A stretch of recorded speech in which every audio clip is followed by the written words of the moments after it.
Everything Mindhunter fans need to know about the Atlanta child murders. Well, I think we can all agree that Mindhunter's second season was disturbing per usual. Aside from the typical ragtag group of serial killers.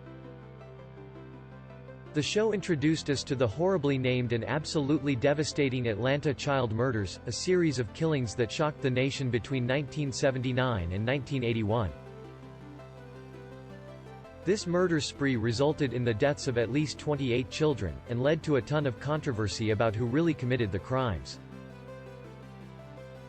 Note: before we get into it, please keep in mind that this article contains some disturbing details about acts of violence against children.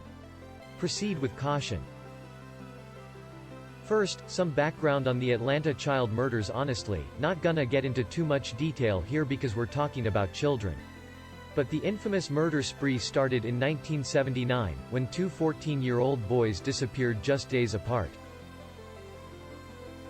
The next few years saw the disappearance and death of a string of victims, mostly young African American boys, who lived in the same general area of Atlanta.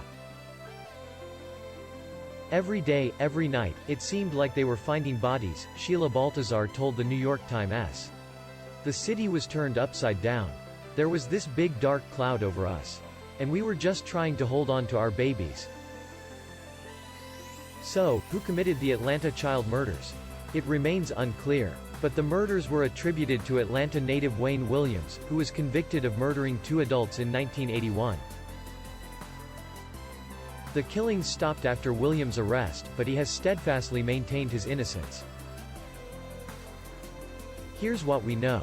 Williams was found near the scene of a suspected body dump. Police found gloves and a nylon cord in the passenger's seat of his car. He failed polygraph tests, and on top of all that, fibers matching those in his home were found on several victims. Which, yeah sure, all sounds pretty incriminating. But the thing is,